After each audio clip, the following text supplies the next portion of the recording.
Bien, estoy de regreso y muchas gracias a los hermanos que han mantenido esta pausa dentro de un clima de alabanza y de adoración, y nosotros vamos a continuar con esta exposición antes de llegar al momento de las preguntas.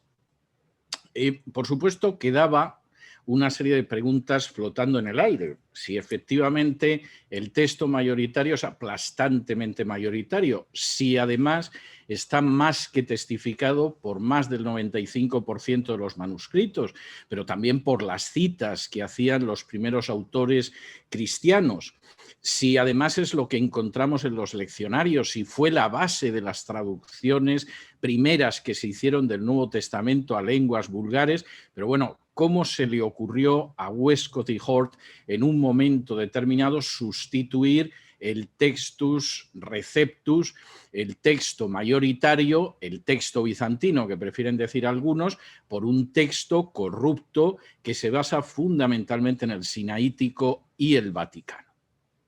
Bueno, vamos a ver, ya que estamos hablando de esto y que hemos visto algunos manuscritos, vamos a ver una foto de Westcott y Hort para que se hagan ustedes idea de quién estamos hablando.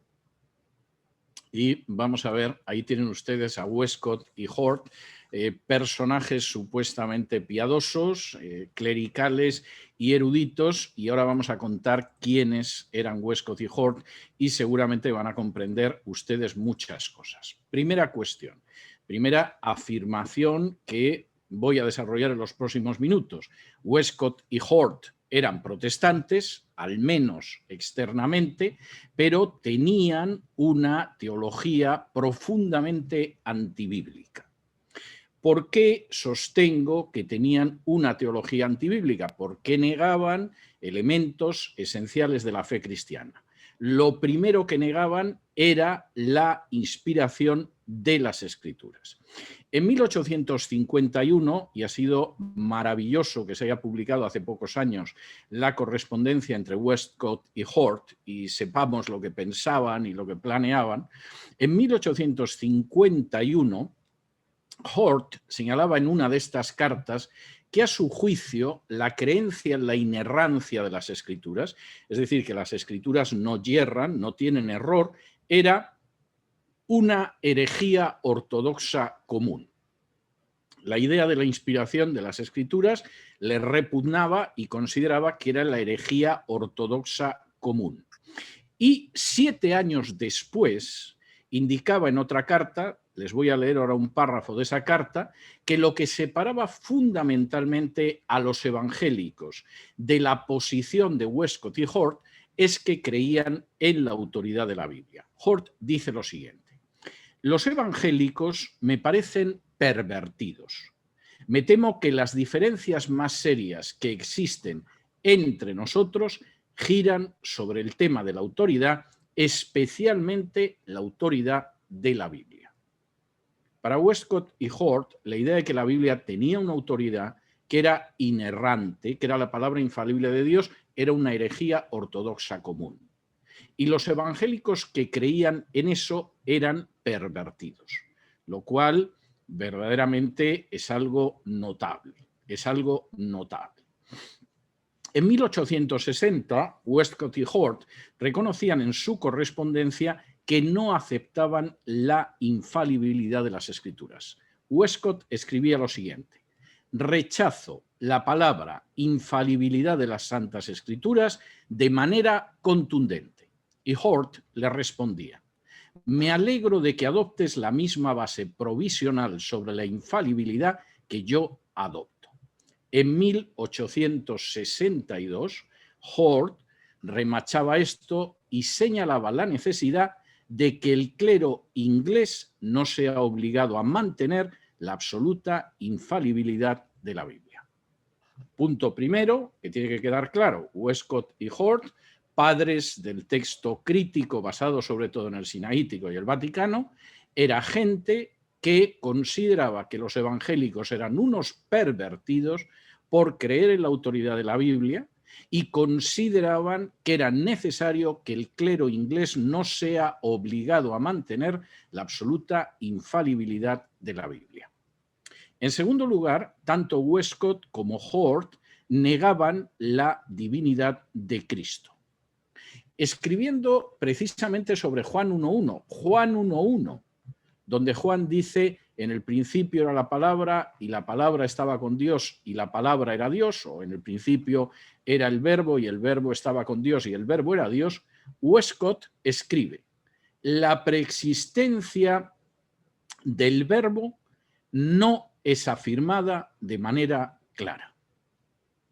Pues si diciendo que en el principio existía el verbo y el verbo estaba con Dios y el verbo era Dios, no se afirmaba la preexistencia del verbo de manera clara, sería para preguntarle a Westcott qué efectivamente habría que decir en relación a qué demostraría la preexistencia del verbo. De hecho, tanto a Westcott como a Hort les incomodaban mucho los pasajes de la Biblia donde se hablaba de la divinidad y del señorío de Cristo. Por ejemplo, al referirse al texto de Primera de Pedro 1.3, donde Jesús es llamado Señor, Kyrios, Hort escribió lo siguiente: en todo este uso primitivo, Kyrios probablemente no representa Adón, es decir, Señor dirigido a Dios en el Antiguo Testamento, sino el cercano equivalente arameo mar, en ocasiones aplicado a los maestros por los discípulos. Era molesto que Pedro llamara Señor a Jesús, pero de ahí no había que deducir que Pedro creyera en la divinidad de Cristo. Se dirigía a él como Señor, pues se supone que igual que los discípulos se dirigen a un rabino. Al comentar Apocalipsis, Hort, al que le molestaba mucho la idea de la divinidad de Cristo, igual que a Westcott, señala, hablando de Apocalipsis y hablando de Cristo, que Cristo no puede ser el alfa y la omega. Aceptar que Cristo es el alfa y la omega implica aceptar su divinidad y, por supuesto, Hort no lo iba a admitir jamás. Y dice lo siguiente: toda la analogía bíblica está en contra de la atribución de Kyrios Jotheos, es decir, del Señor Dios, con o sin Pantocrator, es decir, todopoderoso, a Cristo. Bueno, pues realmente no es verdad. La Biblia en multitud de ocasiones llama a Cristo tanto Kyrios, Señor, como Jotheos, Dios. Por ejemplo, en 1 Timoteo 3:16, uno de los textos que ellos suprimieron, igual que en 1 Corintios 15, donde dice que el segundo hombre es el Señor, otro de los textos, qué casualidad, suprimido por Westcott y Hort. Es más, en su comentario a Apocalipsis, este personaje además cita Apocalipsis 3:14, donde se dice que Cristo es el principio de la creación por Dios, en el sentido, exactamente igual que lo haría un testigo de Jehová, de que Cristo no puede ser Dios y es un ser creado. Dice así: las palabras sin duda pueden tener el significado arriano de primera cosa creada. De manera que, dado que Westcott y Hort en ningún momento podían aceptar la divinidad de Cristo, ¿a alguien le extraña que el texto crítico omita pasajes donde aparece claramente el hecho de que Cristo es Dios y Cristo es Señor? Westcott, por cierto, en sus últimos años, en esa insistencia por torcer los textos de la Biblia que afirman claramente la divinidad de Cristo, llegó a decir lo siguiente, hablando de Cristo: nunca habla de sí mismo directamente como Dios, sino que la finalidad de su revelación fue llevar a los hombres a que vieran a Dios en él. Cristo no era Dios, nunca dijo que fuera Dios, en todo caso en él verían a Dios. No solamente es que no creían en la infalibilidad, en la inerrancia de las Escrituras, eso lo creían unos evangélicos a los que denominan por eso pervertidos. No solo es que no creían en la divinidad de Cristo, es que además no creían en la resurrección corporal de Cristo. Comentando el texto de Juan 2,19, en el que Jesús anuncia cómo en 3 días Él levantaría su cuerpo en la resurrección, y Juan añade que los apóstoles, después de la resurrección, recordaron aquel texto y comprendieron lo que había dicho Jesús. Bueno, pues en contra de lo que dice Juan 2,19, Westcott escribió: la resurrección de Cristo fue el que el templo se levantara de nuevo, la completa restauración del tabernáculo de la presencia de Dios a los hombres, perpetuado en la Iglesia, que es el cuerpo de Cristo. Según Westcott, y a pesar de lo que dice con toda claridad el Evangelio de Juan, Jesús no habló de su resurrección. De lo que habló es de que la Iglesia se levantaría después de su muerte, pero no de que Él resucitaría. El problema es que, como dice Juan 2,22, los discípulos comprendieron que la profecía de Jesús se había cumplido no por la Iglesia, sino cuando resucitó de entre los muertos. Y esto es algo verdaderamente clarísimo. No solamente es que negaban la resurrección, es que además estaban convencidos de que el cuerpo de Cristo se había disuelto, puesto que no había resucitado. Westcott decía efectivamente que el cuerpo de Jesús se había disuelto terrenalmente, y decía: la vida de Cristo no fue sin fin o eterna solo, fue esencialmente indisoluble, aunque la forma de su manifestación fue cambiada y en un sentido terrenal murió. Sin embargo, su vida permaneció sin cambio incluso a través de su disolución terrena. Al parecer, Westcott y Hort no creían la afirmación contenida en Hechos 2, 22, 38 por Pedro, citando la profecía del Salmo 16, de que el cuerpo del Mesías no vería la corrupción y no vería la disolución. No, Westcott estaba convencido de que la vida de Jesús había seguido de alguna manera, pero por supuesto claro que su cuerpo se había disuelto y se había corrompido. No había existido esa resurrección, porque la resurrección era que se levantaría la Iglesia, que era su cuerpo. No solamente es que negaban la inerrancia de las Escrituras, no solamente es que negaban el hecho de que Jesús fuera Dios. No solamente es que negaban la resurrección de Jesús, es que aborrecían de todo corazón la doctrina de la expiación. En 1856, Hort, criticando un libro que había escrito un teólogo inglés llamado Campbell sobre la expiación, comentaba: desgraciadamente no conoce nada salvo la teología protestante. Campbell era odioso porque la interpretación que daba de la expiación es la que aparece en la Biblia y eso era intolerable. Pero fíjense la afirmación que el 16 de noviembre de 1849 señala en una carta en la que expresa el horror que le produce la doctrina de la expiación. Dice así: finalmente, las misteriosas palabras de San Pablo: sin derramamiento de sangre no hay remisión de pecados. He trabajado tan a fondo en vano para aprender en cierta medida lo que es esta idea, que espero que profundizarás y ampliarás las nociones que ya me has dado. Soy bastante consciente de que en lo que he escrito he pronunciado solo unas pocas objeciones a la creencia corriente, pero así tiene que ser. El lenguaje no puede definir con cuidado el arrebato de horror sobrecogedor que se mezcla con mis pensamientos cuando escucho que se afirma la noción popular. Ahora, ¿qué tipo de creyente bíblico sería alguien que cuando se encuentra con esa afirmación gloriosa de la Escritura, de que sin derramamiento de sangre no hay remisión de los pecados, y comprende la enorme grandeza del sacrificio expiatorio de Cristo en la cruz, y capta, aunque sea mínimamente, lo que significó el que se derramara la sangre de Cristo en sacrificio expiatorio, en vez de dar gracias a Dios por ello, se encuentra en una situación que, como dice él, El lenguaje no puede definir con cuidado el arrebato de horror sobrecogedor que se mezcla con mis pensamientos cuando lo escucho. ¿Qué tipo de personaje era Hort para que en él se produjera un arrebato de horror sobrecogedor cuando escuchaba la doctrina de la expiación?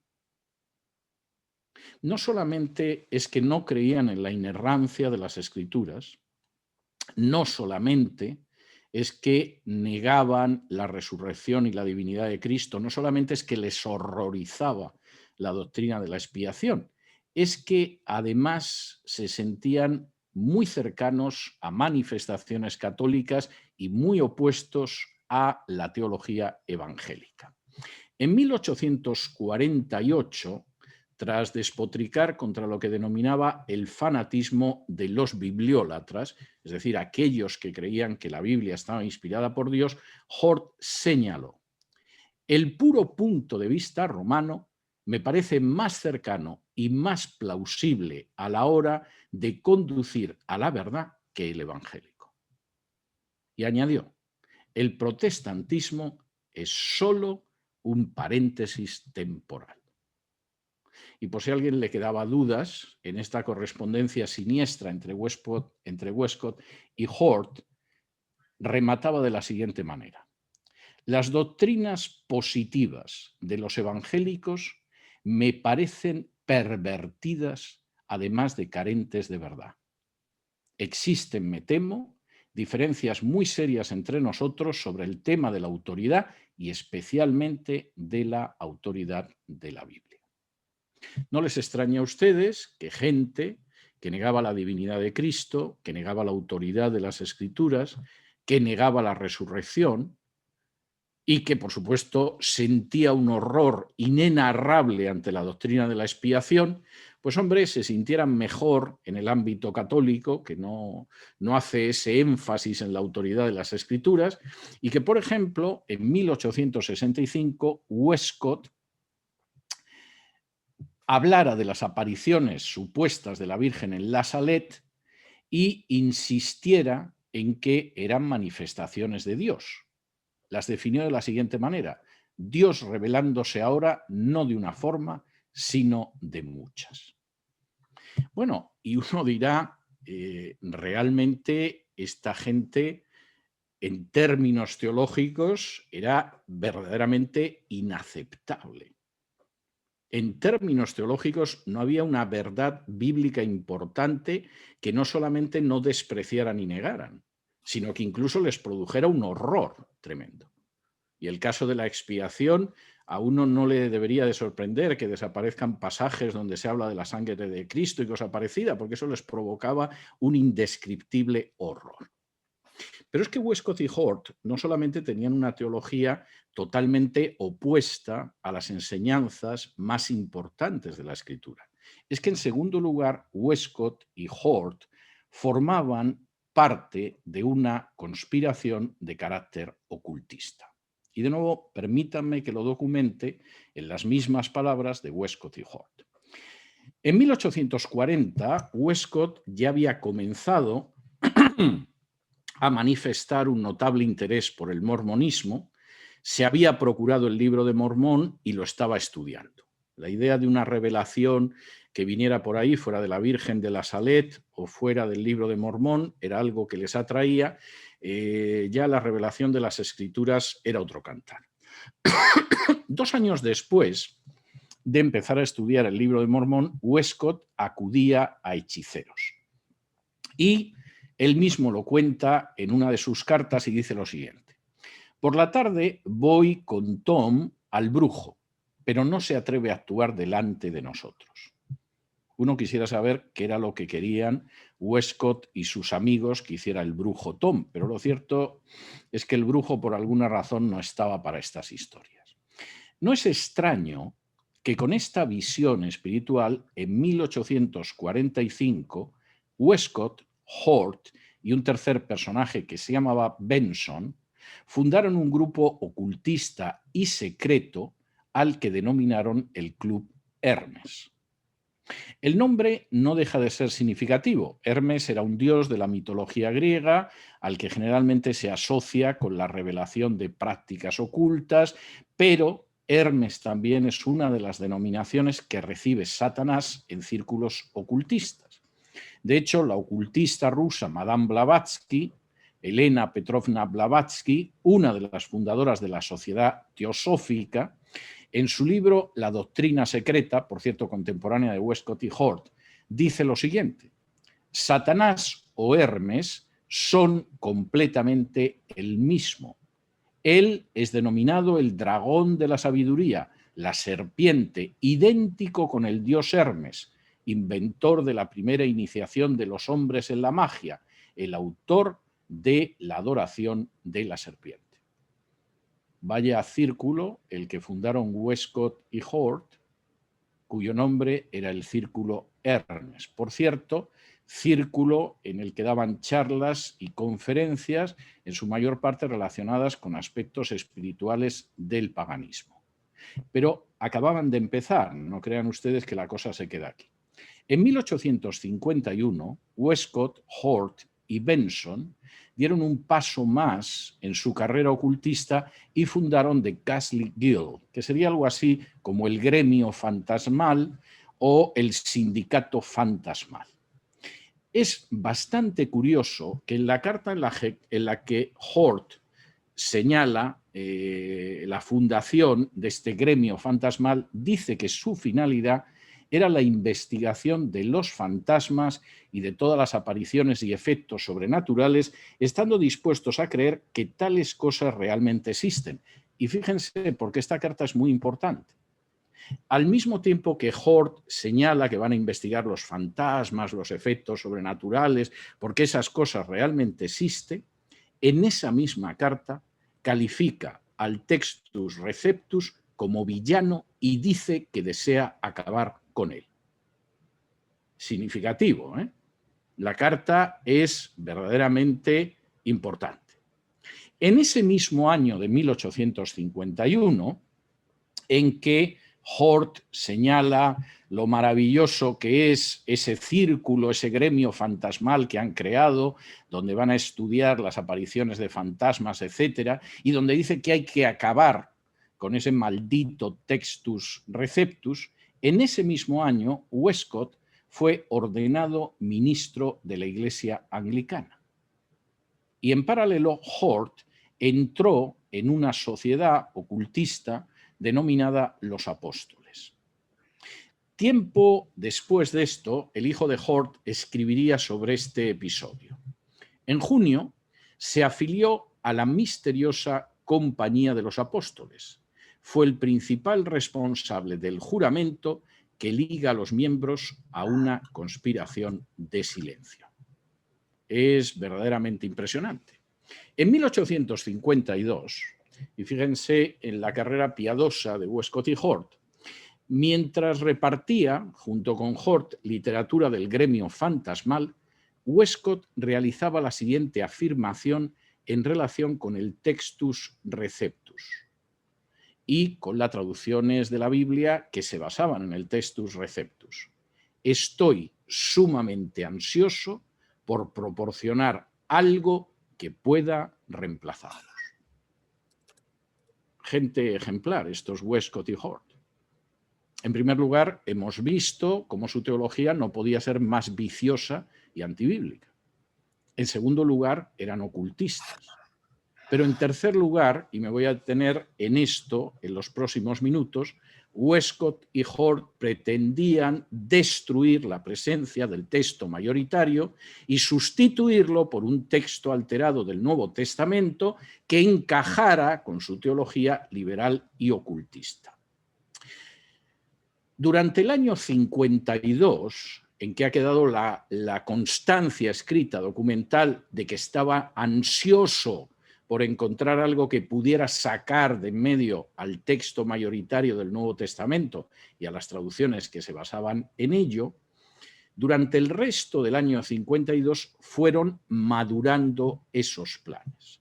Y en el año 1853, Hort empezó a prepararse para ser ordenado también en el seno de la Iglesia anglicana, y en esa época es cuando terminan de perfilar el plan cuya finalidad es eliminar el texto mayoritario del Nuevo Testamento.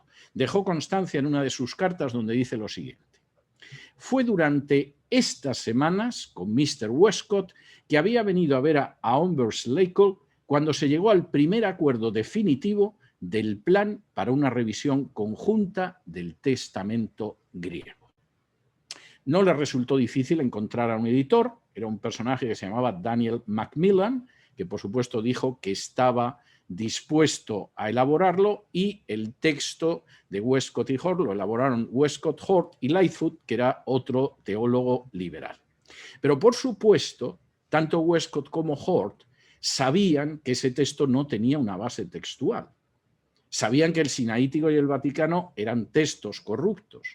Sabían que los críticos textuales les iban a saltar al cuello en cuanto a que aquello saliera.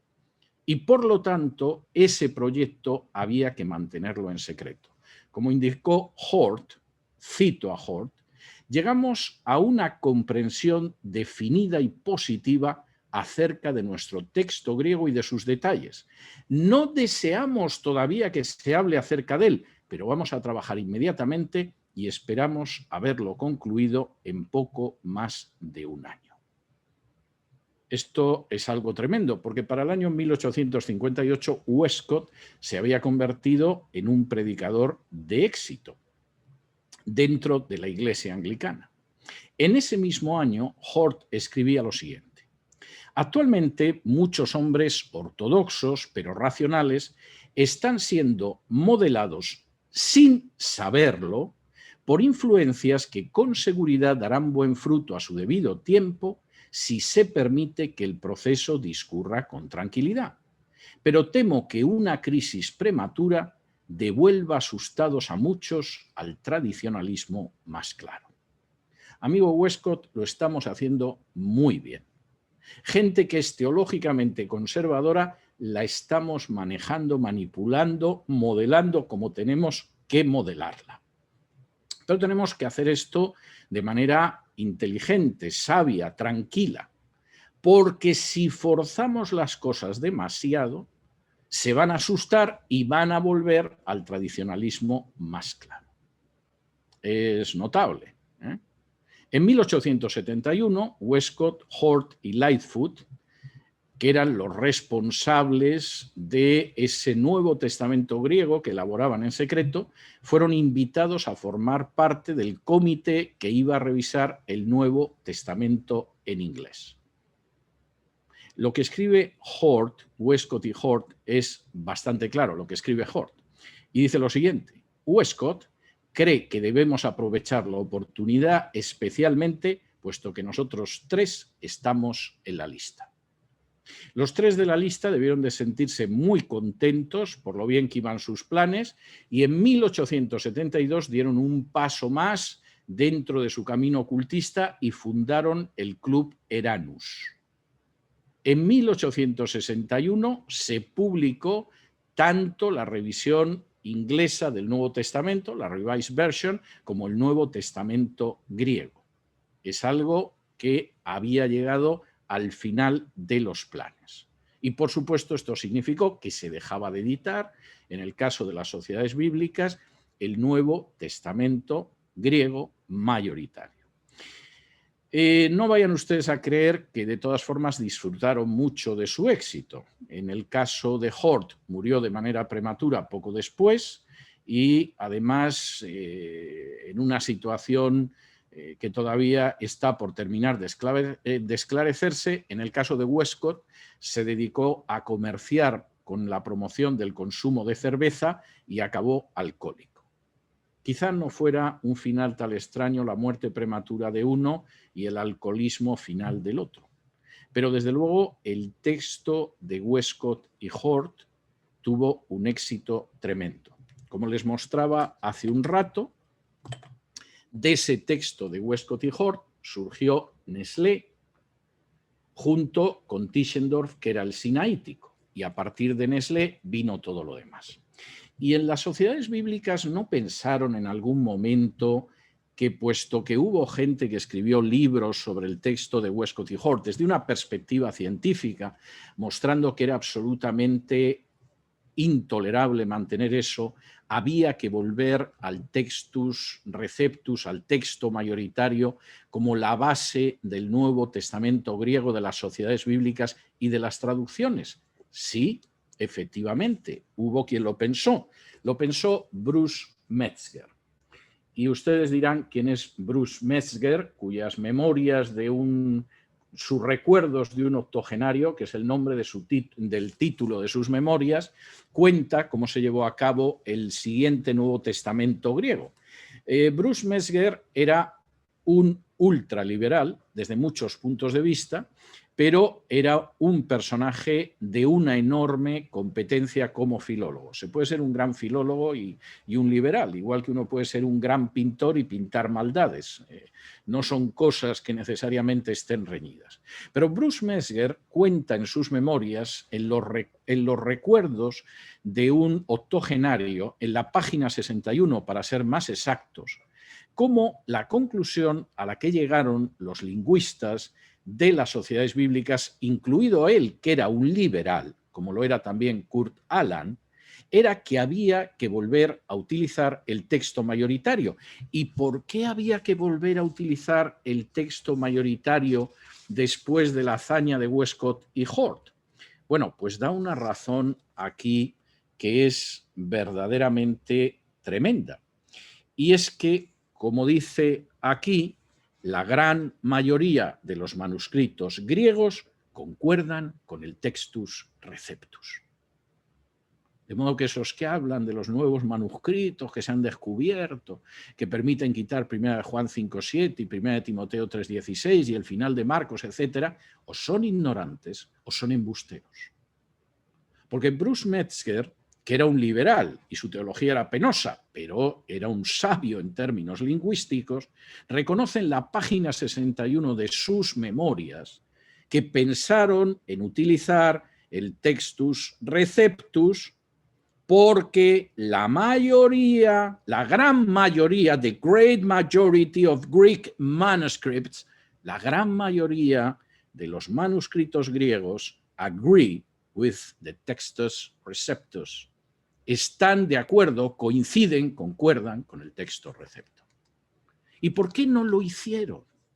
Pues también lo cuenta Bruce Metzger, porque fueron a ver a Kurt Aland y en un momento determinado, cuando fueron a ver a Kurt Aland, que vivía en la Alemania comunista, Kurt Aland les dijo: no utilicéis el texto mayoritario, sino utilizar el texto de Westcott y Hort. Y en la página 69 de las memorias de Bruce Metzger se dice que el comité de los 5 eruditos llevó a cabo su trabajo sobre la base de la edición del Nuevo Testamento griego de Westcott y Hort. Esto no lo invento yo, esto lo cuenta el propio Bruce Metzger, que fue uno de los protagonistas, en la página 68 de sus memorias. En sucesivas ediciones de ese texto siguió entrando gente ejemplar. Por ejemplo, acabó entrando el cardenal católico y masón, por cierto, Carlo Maria Martini. Y, por supuesto, después de este proceso de infiltración ocultista y liberal, surge ese texto crítico que algunos adoran sin saber lo que están adorando y que es la base de las traducciones modernas de la Biblia. Y alguno dirá: bueno, pero la gente que forma parte, por ejemplo, del comité de la nueva versión internacional, que no sabemos quién es, pero hay gente de todas las denominaciones, será gente de buena fe, será gente bíblica, será gente asentada en la palabra. Puede que haya algunos, pero permítanme que les dé algunos datos para ir concluyendo esta exposición y no aburrirlos más. La nueva versión internacional, y esto es, me parece que bastante importante, cuando apareció en inglés con gran bombo y platillo y pompa, tenía como directora de estilo en inglés, a una mujer que se llamaba Virginia Ramey Mollenkott. ¿Y quién era Virginia Ramey Mollenkott? Que creo que tenemos una foto para que la puedan ver ustedes y contemplen al personaje. ¿Quién era Virginia Ramey Mollenkott? Bueno, pues Virginia Ramey Mollenkott era una lesbiana de teología liberal. En su página web, por ejemplo, comentaba que había dado ampliamente conferencias sobre los derechos de las lesbianas, los gays y los bisexuales, y que había estado activa en la causa transgénero escribiendo un libro que se llamaba Omnigender, que sería algo así como omnigénero. Y además era coautora de un libro titulado Transgender Journeys, es decir, viajes transgénero. La directora de estilo de la nueva versión internacional en inglés, por cierto, después de ser lesbiana toda la vida, y todo el mundo sabía que era lesbiana, al final de su vida decidió ser transgénero y supuestamente ya transformarse en un hombre. Seguramente su código de ADN no lo aceptó y sus cromosomas seguían diciendo que era una mujer, pero era ya en la parte final de su vida, murió en el año 2020, ya se presentaba como transgénero. Da una gran tranquilidad de conciencia saber que una versión de la Biblia tiene como directora de estilo a una lesbiana confesa y militante que acabó sus últimos días como transgénero. Una inmensa tranquilidad de conciencia. Y alguno dirá, bueno, pero era a fin de cuentas la directora de estilo. No, no solo la directora de estilo. El director de la traducción del Antiguo Testamento en la nueva versión internacional era Martin Boustra. Y Martin Boustra no es que fuera homosexual, es que hacía campaña por el lobby gay. Y era el presidente del Comité de Traducción del Antiguo Testamento de la nueva versión internacional en inglés. De hecho, Boustra, que murió a inicios de los años 90, participaba en distintas organizaciones que pretendían que se aceptara la homosexualidad dentro de las iglesias evangélicas y hizo todo lo posible para que las referencias a la homosexualidad, al menos en el Antiguo Testamento, en la nueva versión internacional, quedaran aguadas y diluidas. Y en un momento determinado consiguió que su denominación, que bochornosamente se denominaba Iglesia Reformada, en el año 79 aceptara que las relaciones homosexuales eran correctas en ciertos casos y condiciones. El director del Comité de Traducción del Antiguo Testamento de la nueva versión internacional. Y alguno dirá, bueno, pero eso entre los hispanos no puede suceder. ¿No puede suceder? ¿De verdad? El director de la nueva revisión, de la nueva versión internacional en español, es Samuel Pagán. Personalmente, yo tengo profundísimas dudas sobre la competencia lingüística de Samuel Pagán. Bueno, no sé si tengo profundas dudas o la certeza de que carece de esa competencia, pero eso es secundario. Es casi secundario. Samuel Pagán es un liberal teológico. En su libro Los libros proféticos del Antiguo Testamento, publicado por la editorial CLIE, se van a enterar ustedes de que Moisés no escribió el Pentateuco. Y en una exposición paupérrima de la hipótesis documentaria, porque incluso para ser hereje hay gente con cierto talento y cierta capacidad y hay gente que copia de una manera muy pobre. Pagán es una persona que copia de manera pobre. Nos enteramos de que los libros de Moisés, en este libro de Pentateuco, los libros de Moisés no los escribió Moisés, sino que se escribieron en un periodo de tiempo que va más o menos desde la monarquía del rey David hasta el regreso del exilio. Hipótesis documentaria más que refutada desde el siglo XIX, pero que los liberales siguen repitiendo. El problema no es que esto es un disparate en términos históricos, arqueológicos y escriturales. Es que esto equivale a decir que Jesús era un ignorante o un embustero. Y cuando atribuía lo que aparece en el Pentateuco a Moisés, Jesús solo quedaba como un ignorante que nunca leyó a Samuel Pagán y o era un embustero, y lo mismo se podría decir de sus apóstoles. Esto lo vuelve a repetir Samuel Pagán en otro libro, también publicado por la editorial CLIE, que se llama Los libros proféticos del Antiguo Testamento. Y aquí el director de la nueva versión internacional en español nos informa de que Isaías no escribió Isaías, Daniel no escribió Daniel y Zacarías, por supuesto, no escribió Zacarías. De manera que cuando Jesús, predicando en el templo de Jerusalén en la primavera del año 30, hizo una referencia a lo que dijo Daniel, Jesús solamente demostraba que era un ignorante o era un embustero, porque Daniel eso no lo dijo nunca. Daniel fue escrito en el siglo II antes de Cristo por un autor anónimo. Y de nuevo Pagán repite la sucia teología liberal. Ahora voy a concluir y me gustaría recapitular esto.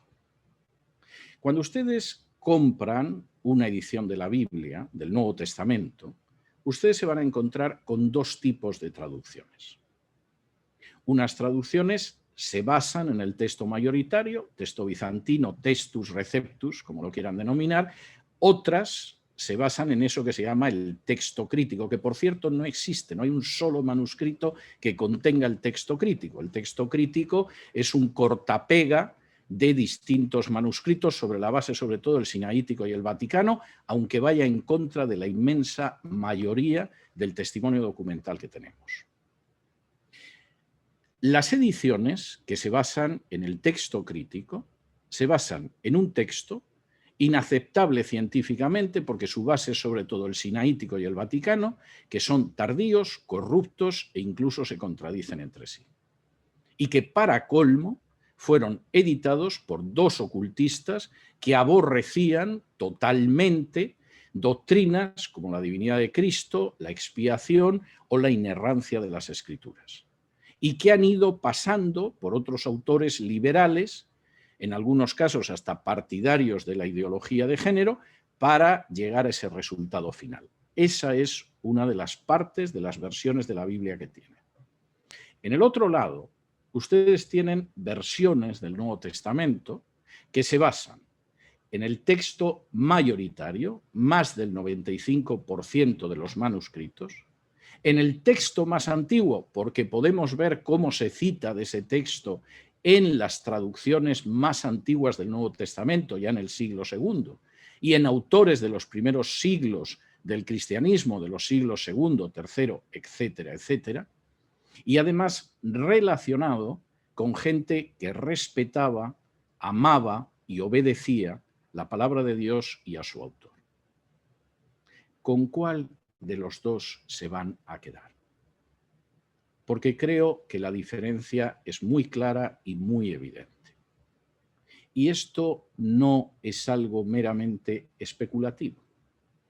Aquí nos encontramos con hechos documentados, con hechos sólidos y con hechos que sobre todo son testarudos. Y la respuesta final, en cuanto a lo que van a decidir, esa ya es una cuestión suya. Muchas gracias, que Dios los bendiga y si tienen alguna pregunta, muy gustosamente intentaré responderla. Hemos registrado una gran cantidad de preguntas, hermano César. Entonces, vamos a... Me sorprende, sinceramente. Vamos a ir poniéndolas en conocimiento en forma alternada con el pastor Jimmy Rubilar. Y va a partir entonces, hermano Jimmy, haciendo la primera pregunta. ¿Hay alguna explicación para que el Nestlé Aland haya sido aceptado y monopolizado en trabajo de traducción bíblica desde la posguerra hasta hoy, incluso por adherentes a la Declaración de Chicago, siendo el Nestlé Aland un texto tan corrupto? Hay una razón. En algunos casos, obviamente, la ignorancia. Es que la ignorancia histórica acaba pagando un tributo muy grande. Y lamentablemente yo tengo que decir que mucha gente en un momento determinado, que se supone que es gente competente, pues a lo mejor conoce bien el griego y conoce bien el hebreo y hasta puede traducir las partes en arameo del Antiguo Testamento, pero su conocimiento de la historia es nulo, no tiene ni idea ni de la historia de los manuscritos, ni de cómo se ha llegado al texto de Nestlé Aland, ni cosa parecida. El Nestlé Aland es el Nestlé, que es el Westcott y Hort y el Tischendorf, y él mismo lo decía y su hijo lo decía, y Aland era otro liberal. Y como cuenta Bruce Metzger, no lo cuento yo, lo cuenta Bruce Metzger en sus memorias. Nosotros queríamos ir con el texto mayoritario porque es el de la inmensa mayoría de los textos del Nuevo Testamento. Y cuando fuimos a ver a Kurt Aland, a la Alemania comunista, Kurt Aland nos dijo, no, hay que ir con Westcott y Hort. Y entonces dijeron, bueno, pues vamos con Westcott y Hort, y hasta aquí hemos llegado. Claro, vamos a ver, cualquiera que en estos momentos vaya a la traducción de un texto literario, no estoy hablando bíblico, literario, sabe que es muy importante saber de qué edición traduces.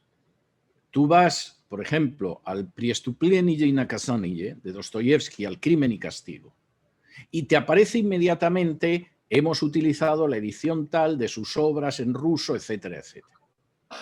Tú vas a la Guerra de las Galias, a una traducción del latín, y si es una traducción seria te dice hemos utilizado sobre todo esto, esto y esto. La gran vergüenza de esta situación es que de pronto a alguien le llaman y le dicen queremos que traduzca usted Romanos. ¿Y qué texto me va a dar? El Nestlé Aland. Ah, bueno, pues démelo que lo traduzco. Claro, el resultado es este. Pero ¿cuál es la segunda consecuencia de esto? Porque aquí no estamos hablando solo de los textos y de que uno sea más exacto, menos exacto, porque estamos traduciendo la Divina Comedia de Dante. Estamos hablando de la palabra de Dios. Y el problema es que en el primer nivel tú cuestionas el texto de la palabra de Dios. Mire, el mensaje que nosotros le estamos lanzando es que el texto de la palabra de Dios no es tan seguro. El nuestro es el bueno. Y el que durante siglos han tenido los cristianos, ese estaba manipulado, añadía cosas, decía que Dios se había manifestado en carne, etc. Todo eso es falso. Primer paso. Segundo paso, desconfiamos del contenido de la palabra de Dios. No se crea usted que Moisés escribió el Pentateuco. Lo dijo Jesús. Bueno, pero es que Jesús se adaptaba a su tiempo. Jesús no se adaptó jamás a su tiempo y cualquiera que lea el capítulo 23 de Mateo sabe que Jesús no se adaptó a su tiempo, sino todo lo contrario. Y lo acabaron crucificando porque no se adaptaba a su tiempo. De manera que no atribuye a usted, a mi Señor, algo que es indigno y que seguramente a usted le caracteriza, pero desde luego no caracterizaba al Hijo de Dios. Pero usted ya ha introducido la duda. Y efectivamente esa generación que sale de los seminarios, de las facultades, de las escuelas bíblicas, tiene la idea de que efectivamente, pues sí, el Pentateuco ya no lo escribió Moisés, Daniel no lo escribió Daniel, buena parte de Isaías no la escribió Isaías. Tercer paso, puesto que el texto bíblico no es seguro, puesto que ni siquiera es seguro quién escribió los distintos libros de la Biblia, ¿por qué tenemos que aceptar sus enseñanzas? Por ejemplo, ¿por qué vamos a decir que la homosexualidad está mal? Si en realidad lo que quiere el mundo en estos momentos es que digamos que la homosexualidad es un derecho que tenemos que reconocer. Bien, ese es el tercer paso y cuando llegas ahí se produce la muerte de la Iglesia o se produce la muerte de la denominación. Y el que no vea esto es que sinceramente no sabe el mundo en el que vive. Pero ellos sí lo saben. Y cuando uno analice las cartas de Westcott y Hort se da cuenta de que ellos eran, como suele pasar con los hijos de las tinieblas, mucho más sagaces que los hijos de la luz. Siguiente pregunta. Muchas gracias. ¿Por qué hoy se ve un ataque tan fuerte hacia la divinidad de Jesús? Algunas editoriales, incluyendo al famoso Alfonso Ropero, están en esta línea. Bueno, vamos a ver, Alfonso Ropero es un ejemplo de lo peor a lo que puede descender una persona que dice que es evangélica. Alfonso Ropero es un contribuyente en todos los números de una página web que se llama Lupa Protestante, que se edita en España, que es una defensora de los supuestos derechos de los homosexuales y que sostiene cosas peores. Miren, no es que yo lo diga, vayan ustedes a Lupa Protestante y se encontrarán ustedes artículos defendiendo la homosexualidad, entre otras cosas porque algunos de los clérigos que escriben ahí son homosexuales y algunos se ha casado con otro hombre. Van a encontrar defensa de posiciones que niegan la inerrancia de las Escrituras y, por supuesto, van a encontrar a Ropero, que está totalmente en esa línea. Y Ropero ha ido en un proceso de degeneración espiritual creciente durante las últimas décadas que a mí me parece lamentabilísimo. Ropero hace poco estaba diciendo que no se podía creer en la historicidad del inicio del Génesis, que no pudieron ser personajes históricos los primeros personajes de Génesis, y lo decía con toda la tranquilidad del mundo. Ropero, que sigue siendo el director literario de CLIE, ha publicado libros bajo su propia responsabilidad abogando por interpretaciones homosexualistas de la Biblia. CLIE publicó en su día un libro de Tom Hanks, que fue antiguo misionero, que luego se descubrió como homosexual, que se llamaba El Evangelio de los Marginados, donde se sostiene que el apóstol Juan era el novio y amante de Jesús. Y donde se dice que cuando Jesús curó al siervo del centurión, estaba curando al amante homosexual del centurión y por lo tanto bendecía las relaciones homosexuales, entre otras muchas cosas que dice ese libro. Y Ropero ha editado en CLIE un libro de Máximo García sobre la Biblia, donde se insiste en que la Biblia, mucho de lo que dice es mentira y además es brutal y es sanguinario y es repugnante. De manera que Ropero es un ejemplo, uno de los más destacados, de la degeneración terrible a que está llegando ciertos sectores del mundo evangélico. Y su diccionario de CLIE, su diccionario bíblico, que incluía artículos defendiendo la homosexualidad y sosteniendo estos puntos de vista, son un ejemplo de dónde se llega cuando se empieza cuestionando la autoridad de las Escrituras. Razón por la cual, como decía muy bien Westcott y Hort, tenemos que conseguir que el clero inglés deje de creer en la inerrancia de las Escrituras, porque en cuanto que deje de creer en la inerrancia de las Escrituras, ya hemos hundido la Iglesia anglicana. Y no se equivocaba. Y esto es algo que hay que tenerlo en cuenta. De modo que yo contemplo con enorme dolor lo que ha pasado con Ropero, pero bueno, Ropero está ahí. Luego ya sus posiciones políticas me importan menos. Es un enamorado del chavismo y de Evo Morales y todas estas cosas. En fin, eso casi hasta me parece de escasísima importancia comparado con la teología que está impulsando desde una editorial como CLIE o comparado con lo que él escribe en Lupa Protestante. Insisto, no lo digo yo, vayan ustedes a Lupa Protestante y vean hasta qué punto ha llegado la degeneración evangélica en ciertos círculos. Muchas gracias.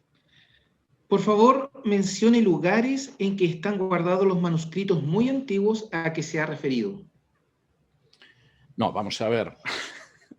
Tendría que dar un curso sobre eso.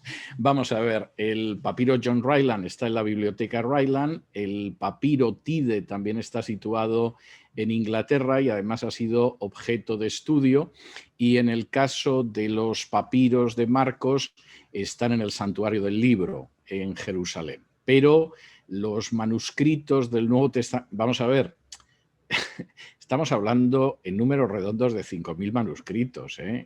Yo no tengo ningún inconveniente en empezar a detallarlos, pero ya se pueden ustedes hacer idea que no están todos reunidos en la bóveda acorazada de un banco, sino que por regla general son manuscritos que siempre han estado en museos, universidades, etcétera, etcétera, ¿no? Y eso sí, esa es una de las grandes ventajas del tiempo en el que vivimos. En muchos casos son de acceso a través de Internet. Es decir, por ejemplo, si uno ahora quiere ver los manuscritos del Mar Muerto, puede verlos todos por Internet. Y puede leerlos y el Internet te permite además ampliar la imagen para que la leas mejor, etcétera, y pasa con buena parte de los manuscritos. Pero vamos, no tengo problema en dar un curso, supongo que del orden de 30 horas sobre las familias de manuscritos y todo esto. No sé si sería muy útil, pero seguramente sería entretenido. Muchas gracias. Respecto al texto vaticano del siglo IV, ¿hay referencias de qué texto usaba el Vaticano antes de aquella época? O, de otra manera, ¿en qué parte de la historia se perdió el Vaticano? Pues seguramente el Vaticano se perdió muy pronto, ¿no? Vamos a ver. Voy a intentar ser breve con esto. Para aquellos que crean que el hombre de pecado que ya existía en el siglo I y que era retenido, pero que ya existía y se iría manifestando después, para aquellos como los reformadores que pensaban que ese hombre de pecado era el papado y que en el momento en el que desapareció el Imperio Romano, el papado pudo salir con todo su esplendor. Evidentemente el Vaticano se perdió, pero en el siglo IV y ya existía ahí oculto y retenido en la época en que Pablo escribió a los tesalonicenses. Para los que tengan otra interpretación escatológica de lo que Pablo escribió, pues evidentemente la corrupción es evidente en el siglo IV. Y hay un texto que yo suelo mencionar con frecuencia al hablar de este tema, que además a mí me parece muy interesante. Lo suelo mencionar con frecuencia porque me parece que es el típico texto que es muy revelador de la corrupción que se produce de manera muy temprana en el cristianismo y que tiene como gran protagonista a la Iglesia Católica, y es un texto del cardenal Newman. Y si me permiten, les voy a leer el texto de Newman porque esta es una de las ventajas de estar en casa con una conferencia de Zoom, y es que puedes tranquilamente leer un texto porque lo tienes a mano, que es algo que no puedes hacer si hubiera estado dando esta conferencia en una iglesia. Pero el cardenal Newman escribía lo siguiente: en el curso del siglo IV, dos movimientos o desarrollos se extendieron por la faz de la cristiandad con una rapidez característica de la Iglesia. Uno ascético, el otro ritual o ceremonial. Se nos dice de varias maneras en Eusebio que Constantino, a fin de recomendar la nueva religión a los paganos, transfirió a la misma los ornamentos externos a los que aquellos habían estado acostumbrados por su parte. No es necesario entrar en un tema con el que la diligencia de los escritores protestantes nos ha familiarizado a la mayoría de nosotros. El uso de templos, especialmente los dedicados a casos concretos y adornados en ocasiones con ramas de árboles. El incienso, las lámparas y velas, las ofrendas votivas al curarse de una enfermedad, el agua bendita, los asilos, los días y épocas sagrados, el uso de calendarios, las procesiones, las bendiciones de los campos, las vestiduras sacerdotales, la tonsura, el volverse hacia Oriente, las imágenes en una fecha posterior, quizá el canto eclesiástico y el Kyrie eleison son todos de origen pagano y santificados por su adopción en la Iglesia. Estas son las palabras del cardenal Newman. Y señala el inicio del siglo IV. No tengo mucho que discutir y además acepto que las imágenes todavía vinieron más tarde del siglo IV. Era algo tan odioso la idea de pensar en el culto a las imágenes que necesitaron más tiempo para imponerlas. Y en ese sentido, volviendo a la cuestión de qué texto se utilizaba, pues fundamentalmente la Iglesia Católica utilizaba un texto latino que partía sustancialmente del texto mayoritario. El texto sinaítico es algo que aparece en el siglo XIX y que fue muy cuestionado. De hecho, si aceptamos que el sinaítico es auténtico, que es algo ahora mismo muy controvertido, pero vamos a aceptar que fuera auténtico, y aceptamos el Vaticano, la opinión de muchos autores, y yo creo que es muy posible que sea así, es que se trata de textos relacionados con la herejía arriana y que se han conservado de esa manera fundamentalmente porque no se usaron. Voy a intentar explicar esto con un ejemplo, creo que lo van a entender. Si ustedes tienen varias ediciones de la Biblia en su casa, ¿Cuál es la edición que está más gastada? ¿La peor? No, la más gastada es la mejor y es la que utilizan habitualmente. ¿Qué ediciones de la Biblia están nuevecitas? Las versiones católicas y la de los Testigos de Jehová. ¿Porque cuidan mejor la versión de los Testigos de Jehová? No, porque la tienen ahí como libro de consulta o de referencia para ver cómo han traducido cierto texto sobre la divinidad de Cristo los Testigos de Jehová, pero no lo usan porque saben que esa es una auténtica farsa, por cierto, basada en Westcott y Hort directamente. Y lo mismo sucede con otras Biblias. La Biblia más gastada es la que utilizan habitualmente. ¿Qué pasa con los manuscritos? Pues hombre, que esos manuscritos unciales que se han conservado mejor, como el Vaticano, es porque muy posiblemente era una versión adulterada de la Biblia de los arrianos. Y efectivamente, pues nos ha llegado bastante bien, mientras que otros manuscritos están mucho más gastados porque se utilizaban más porque eran correctos. Pero aún así, la diferencia era abismal. Más del 95% se corresponden con ese texto mayoritario.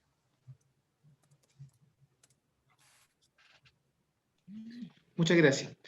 La siguiente pregunta dice, el MMS 7Q5 citado para Marcos no es reconocido por ningún crítico textual como válido. Considero adecuado manifestar este asunto. No, no es cierto eso, ¿eh? No es cierto eso. Hay bastante gente que considera que es de Marcos, ¿eh? Hay una discusión, por regla general, los expertos israelíes han sido muy escépticos, pero no por el contenido del texto, que el contenido del texto es bastante claro que coincide con Marcos, sino fundamentalmente porque no comprenden, y tiene cierta lógica que no lo comprendan, qué podía hacer el Evangelio de Marcos en Qumran. Y tiene lógica esa objeción, pero claro, si de pronto te encuentras una copia del Lazarillo de Tormes en una base de marines americana en Irak, pues te puede sorprender mucho que aparezca, pero no puedes negar que está ahí. Y de hecho, claro que hay gente que considera que es así. No solo el caso de O'Callaghan, que escribió varios libros sobre el tema, yo creo que muy sólidos en ese sentido. Esa tesis la ha mantenido Tide también. Y es una tesis que ha mantenido más gente.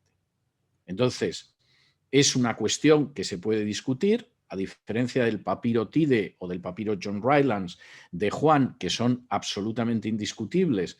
Los fragmentos de Marcos de Qumran se han discutido, pero claro que hay gente que considera que son fragmentos de Marcos y además yo creo que lo defienden con bastante elocuencia. Y, insisto, el caso de O'Callaghan seguramente fue el primero y escribió algunas monografías muy interesantes sobre el tema, pero no se ha quedado solo. Aunque efectivamente sí había gente allá por los años 70, que es cuando yo leí por primera vez los libros de O'Callaghan, que pensaban que O'Callaghan se iba a quedar solo, pero no es el caso.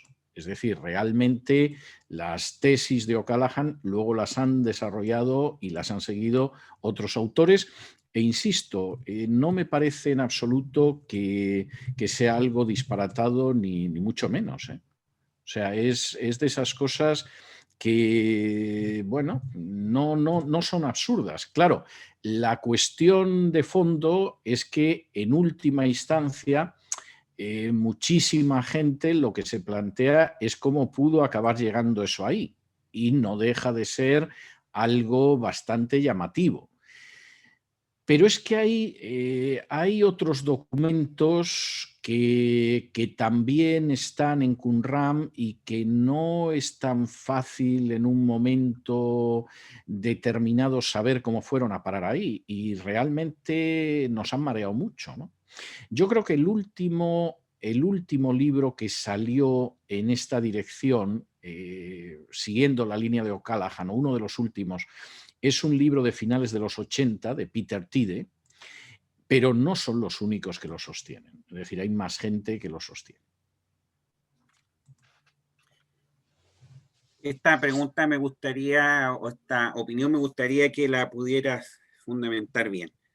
Después de años de estudio, soy partidario del texto de Nestlé Aland, pero respeto la posición aquí expuesta. Sin embargo, agradecería mayor objetividad en la presentación de los argumentos, dado que ningún crítico textual en la actualidad defiende el Textus Receptus y un par de ellos sí defiende el mayoritario.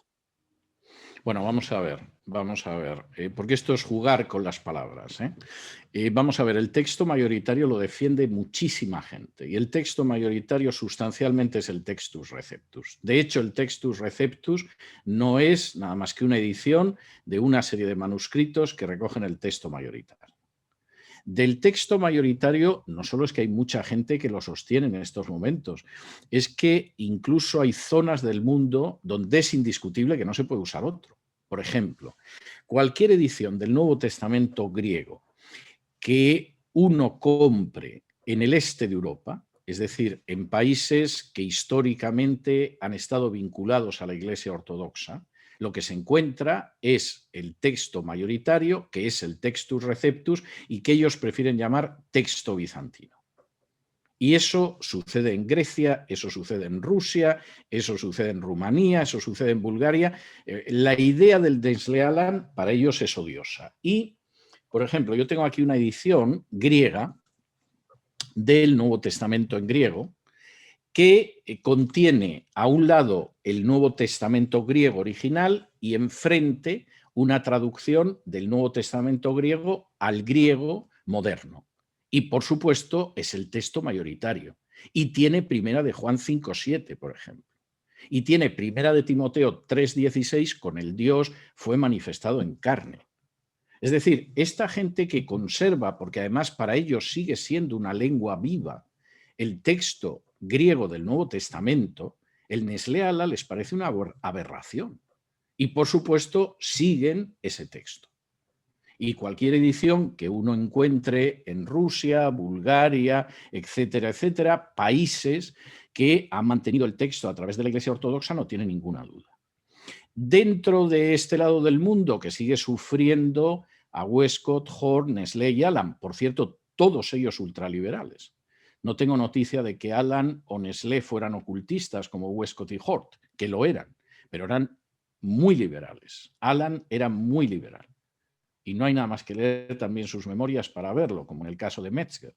A lo mejor hay gente que esto le parecerá que no tiene mayor relevancia. A mí me parece que tiene mucha relevancia la manera en que uno mira las escrituras y lo que piensa de las escrituras a la hora de trabajar con estos temas. Por supuesto que hay muchísima gente que ha editado versiones de ese texto mayoritario y del Textus Receptus se sigue editando tremendamente. Se sigue vendiendo y se sigue utilizando. Cuestión aparte es que luego el grupo de liberales que hay en las sociedades bíblicas, en un momento determinado, lancen el mensaje de que ustedes son unos ignorantes, ustedes no conocen esto, nuestro texto es el mejor. Pero esto es solamente propaganda, desmentida por los hechos totalmente. Y es solamente propaganda del tipo de la propaganda que en un momento determinado te dicen que efectivamente si pretendes seguir la Biblia eres un fanático religioso. Si no estás de acuerdo con el feminismo radical es que odias a las mujeres y eres un opresor de mujeres. Si no te gusta la ideología de género eres un homófobo. Pero eso no es una discusión seria ni científica. Eso es mera manipulación de propaganda política.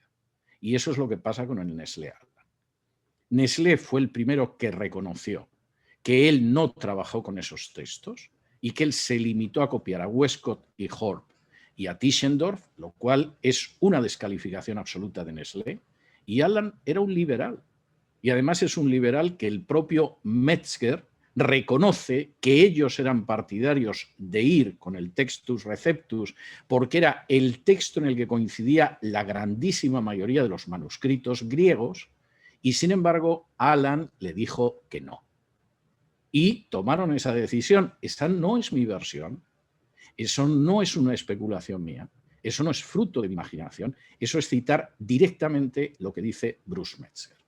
Como es afirmar hechos totalmente indiscutibles, que más del 95% de los manuscritos coinciden con el Textus Receptus y no con el Nestlé Aland, que además las primeras traducciones de la Biblia desde el siglo II utilizan ese mismo texto, que el texto que aparece en los padres de la Iglesia es el texto mayoritario y no el Nestlé Aland, que en los leccionarios encontramos el texto mayoritario y no el Nestlé Aland, y que además ese texto crítico se basa sustancialmente en dos manuscritos corruptos que son precisamente el Sinaítico y el Vaticano. Esos son hechos objetivos.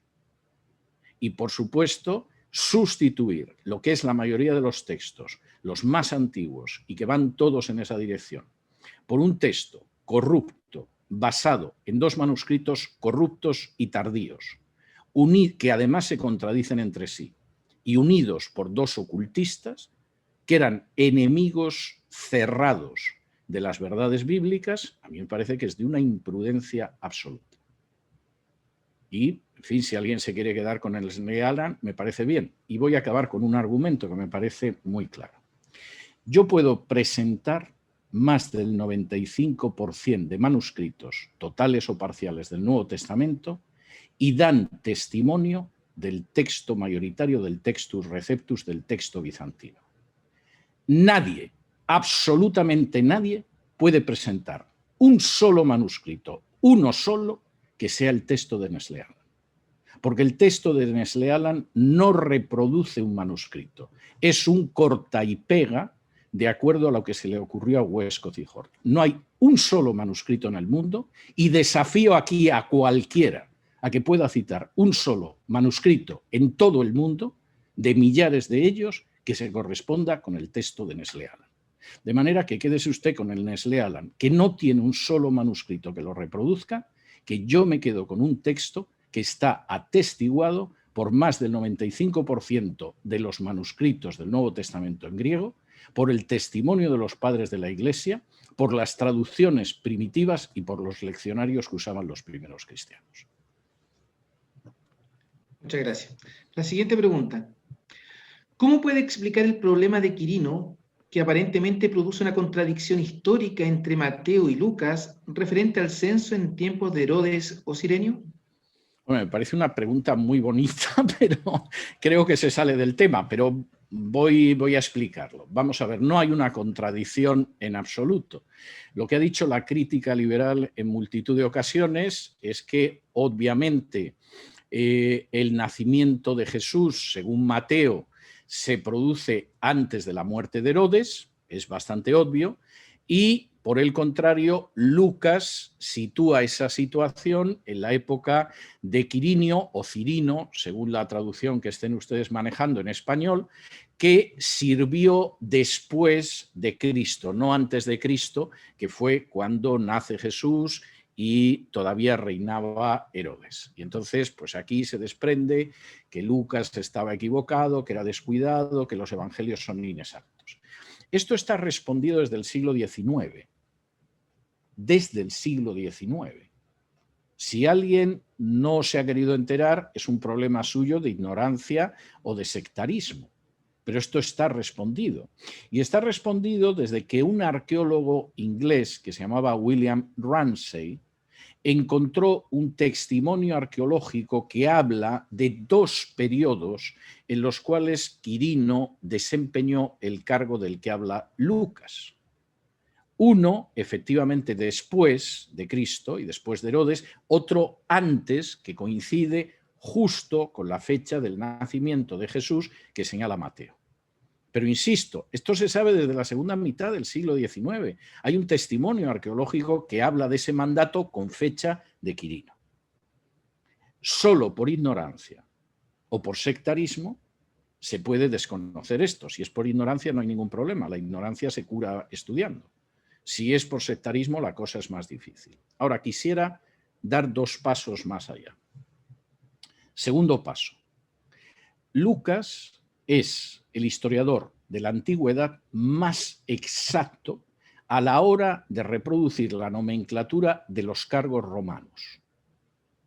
Durante un periodo que va sobre todo del siglo XVIII a mediados del siglo XIX, hubo gente que empezó a decir que Lucas se equivocaba porque denominaba a determinados magistrados en el libro de los Hechos con una terminología que era errónea porque no coincidía con la terminología de Tácito o de Suetonio. historiadores romanos que cubren el periodo de Lucas. A partir del siglo XIX, y como consecuencia en buena medida de las excavaciones de William Ramsay, en Asia Menor sobre todo, lo que quedó de manifiesto es que el que acertaba y daba plenamente en la diana era Lucas, y los que eran menos cuidadosos y se equivocaban en la nomenclatura eran historiadores romanos como Suetonio o Tácito. Esto me parece importante. Pero voy a dar el último paso en esta dirección, porque además William Ramsay escribió un librito muy interesante sobre Quirino y el censo de Quirino, que recomiendo a los que puedan leer inglés y que se hagan con él, porque se puede conseguir. Y es el hecho de que William Ramsay, que no era creyente, pero era un arqueólogo honrado, en un momento determinado se convirtió al ver la enorme exactitud de los datos históricos que aparecen en el Nuevo Testamento. Y Ramsay, que era un personaje que, como muchos otros que no saben, pero repiten lo que han oído, pensaba que efectivamente el Nuevo Testamento era un conjunto de historias piadosas, algunas enseñanzas morales atractivas, otras no tanto, con errores obvios históricamente. A medida que fue desarrollando su labor como arqueólogo, sobre todo en Asia Menor, en menor medida en Grecia, etc., con lo que se encontró fue con una exactitud matemática en los datos que daba Lucas. Y algunos de los libros más interesantes que yo conozco, y son libros escritos todavía a finales del XIX, pero que son enormemente interesantes al mostrar la arqueología y cómo esa arqueología verifica y respalda cómo escribía, por ejemplo, Lucas, los escribió William Ramsay. El libro de William Ramsay sobre Pablo, el viajero y ciudadano romano, sigue siendo un libro excepcional. El libro de William Ramsay, donde se habla del censo de Quirino, sigue siendo un libro excepcional. El libro de Ramsay sobre las 7 iglesias del Apocalipsis, explicando cómo eran esas ciudades en la época en que se escribió el Apocalipsis, sigue siendo un libro excepcional. Y, insisto, a fin de cuentas, la ignorancia, bueno, es una cosa que se puede curar estudiando. Cuando uno, por el contrario, tiene prejuicios, cuando uno tiene sectarismo, cuando uno tiene una agenda ocultista como Westcott y Hort, eso ya es más difícil de curar. Gracias. ¿Cuál es la influencia de la masonería en las traducciones de la Biblia? Es difícil de saber, es decir, vamos a ver, Carlo Maria Martini, que era un cardenal católico que participó en una de las ediciones del Nestlé Aland, y entonces era Nestlé Aland, Mesger, Wigren y Martini, ya metían también a la Iglesia Católica, era masón, aparte de cardenal. Y entonces hay algún personaje, pero más allá de eso, yo personalmente no me atrevería a ir.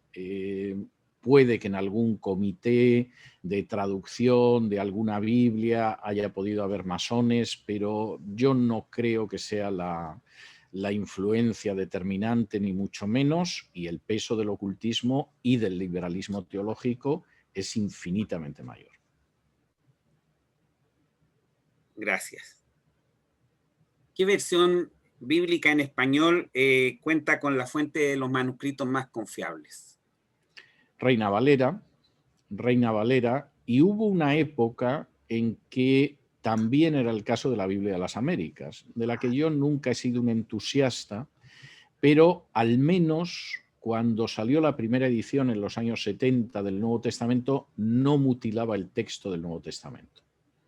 Es decir, los textos que hubiera discutido la versión crítica, pues lo que sucedía era que ponía una nota al margen, etcétera, etcétera, pero no se atrevió a mutilar el texto del Nuevo Testamento. Luego sí he ido viendo ediciones de la Biblia de las Américas donde cortaba palabras, cortaba versículos, cortaba pasajes, etcétera, etcétera, lo cual me parece muy lamentable.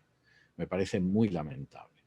Ahora, en el caso de la Reina Valera, las últimas revisiones me parecen espantosas. Tengo mucho interés en ver la revisión 2020 que acaba de salir, y la he encargado en España porque conozco al director de la revisión y es un ultraliberal. Y entonces a lo mejor me llevo la sorpresa de que han modernizado el lenguaje y la versión 2020 ha respetado la traducción de Reina y Valera, pero actualizando el lenguaje, etcétera. Pero conociendo al director, y lo conozco desde la infancia, pues me temo lo peor. Me gustaría poder decir que me he equivocado, sinceramente me gustaría. Pasa otra cosa también con la Reina Valera, que tiene varias revisiones. Si yo tuviera que quedarme con un texto del Nuevo Testamento de la Reina Valera, yo me quedaría con la Biblia del Oso. Voy a explicar por qué yo me quedaría y por qué ustedes no deberían quedarse. Yo me quedaría porque la traducción de Reina es de una exactitud. Cuando tú estás leyendo en español, español anterior a Cervantes, estás leyendo ese español y tienes el texto griego al lado, la manera en que utiliza el español Reina es tan prodigiosa que casi podrías tener la traducción del en español y traducir mentalmente al griego y casi te saldría el texto griego. Es verdaderamente extraordinaria la forma en que juega incluso con formas que no existen en español y existen en griego. Me parece una traducción prodigiosa. El gran problema es que es un español muy antiguo.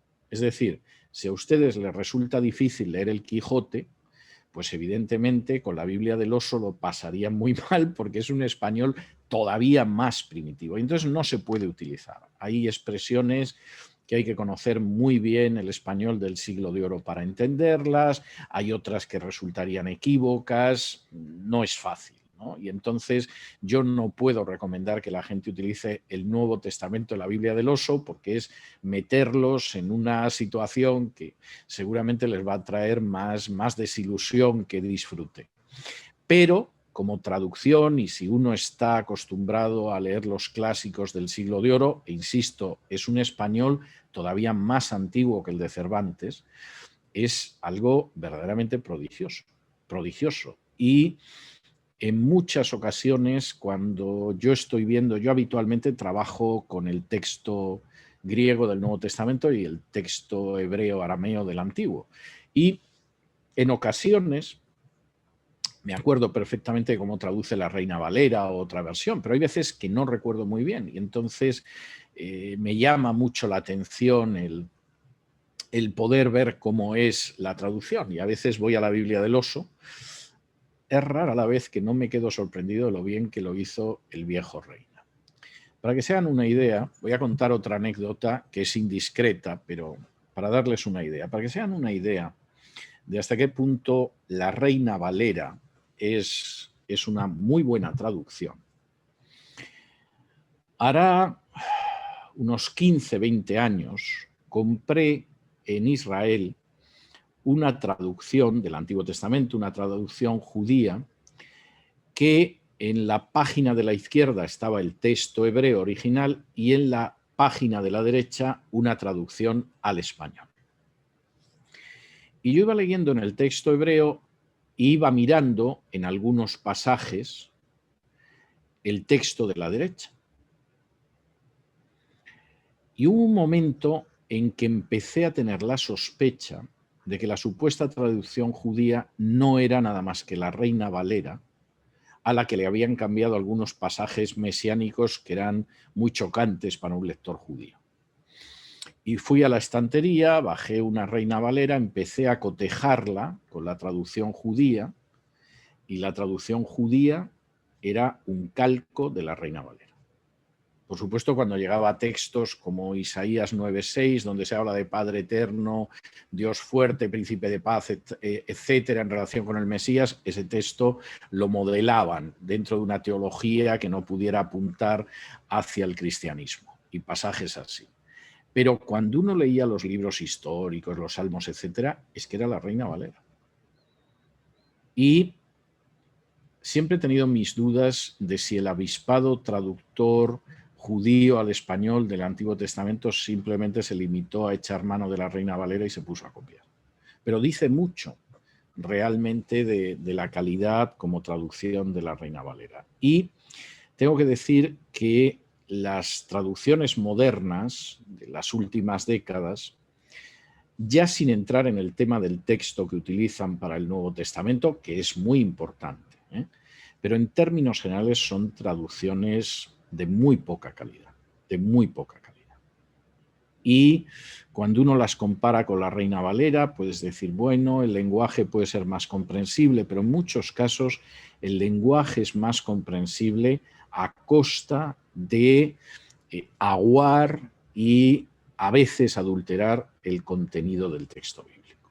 Por ejemplo, hagan ustedes el experimento de echar mano de versiones modernas de la Biblia y ir buscando en ellas términos como justificación, justificados, etcétera, etcétera, porque con lo que se van a encontrar ustedes es que se han ido suprimiendo textos de ese tipo. Fíjense en esta versión que tengo aquí, que se llama La Palabra, a ver si la pueden ver, La Palabra, que está editada por las Sociedades Bíblicas Españolas y que tiene un prólogo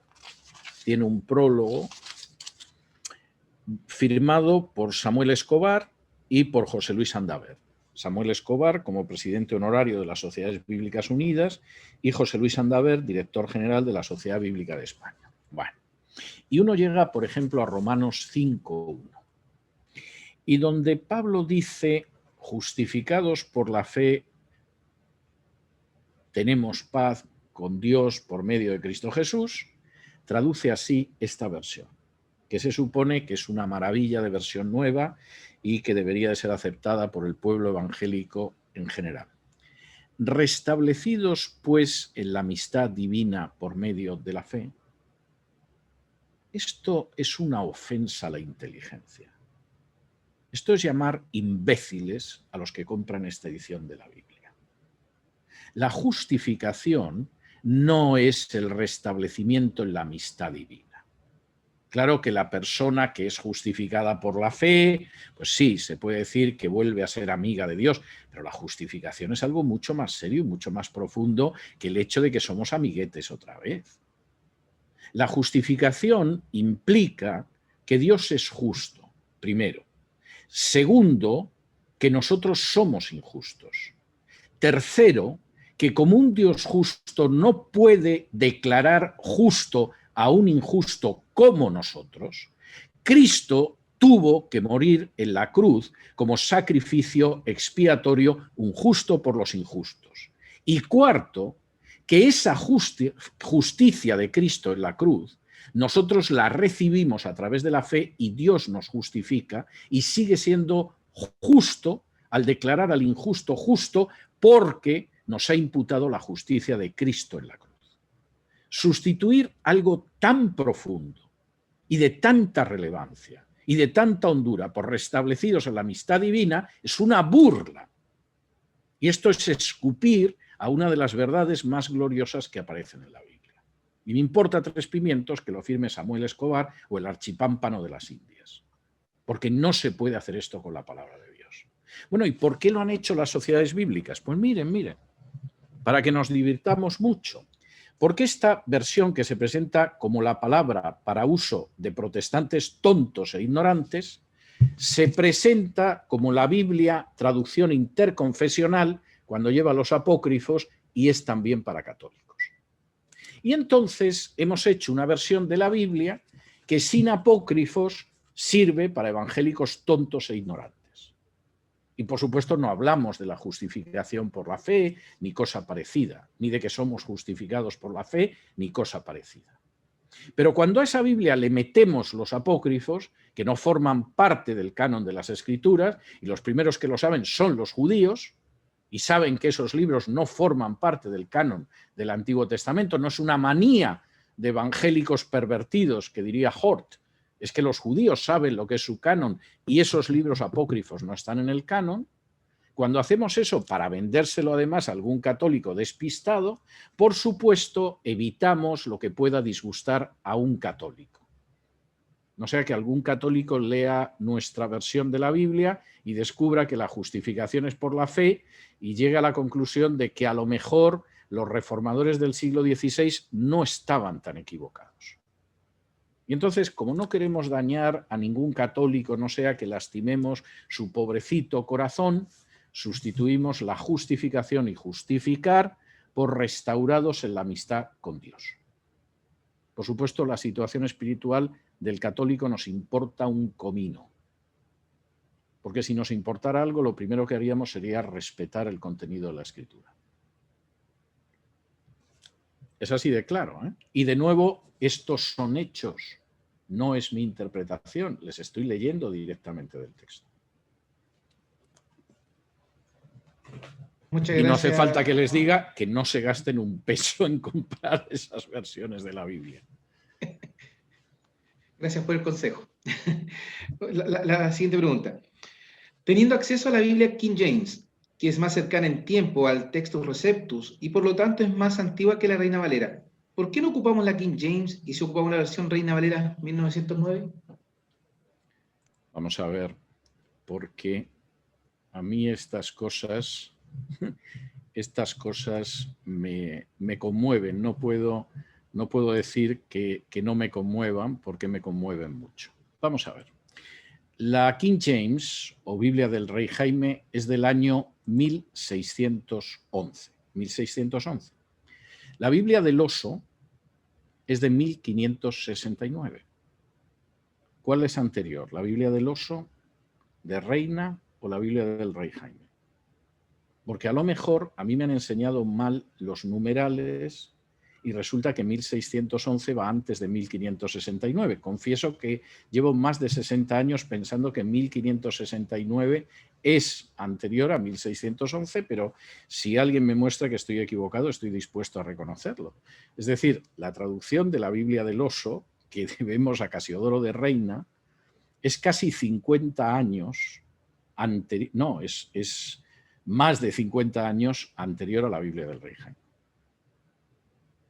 Y, por cierto, hay una traducción excelente del Nuevo Testamento anterior a la Biblia del Rey Jaime. Dos muy buenas traducciones, pero yo creo que una es bastante mejor que la Biblia del Rey Jaime, que me parece una buena traducción, que es la Biblia de Ginebra, que era la Biblia de los puritanos. La Biblia que los puritanos trajeron hace siglos a este país del que yo soy ahora ciudadano, que no es España, lamentablemente, pues lamentablemente porque los puritanos no llegaron a España, sino que llegaron aquí, a los Estados Unidos.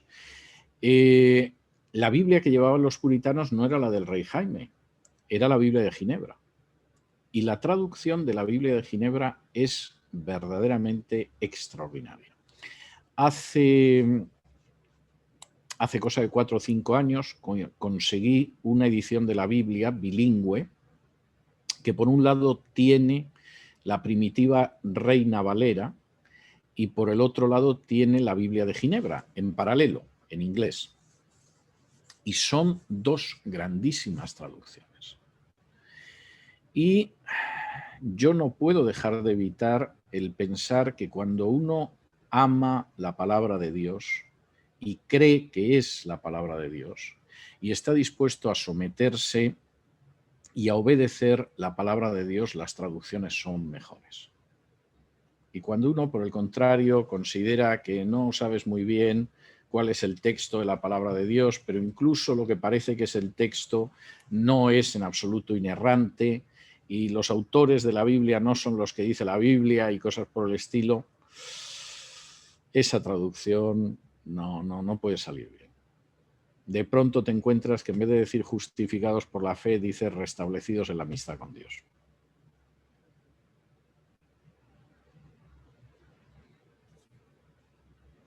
¿Qué podríamos comentar respecto a la versión Reina Valera de 1960?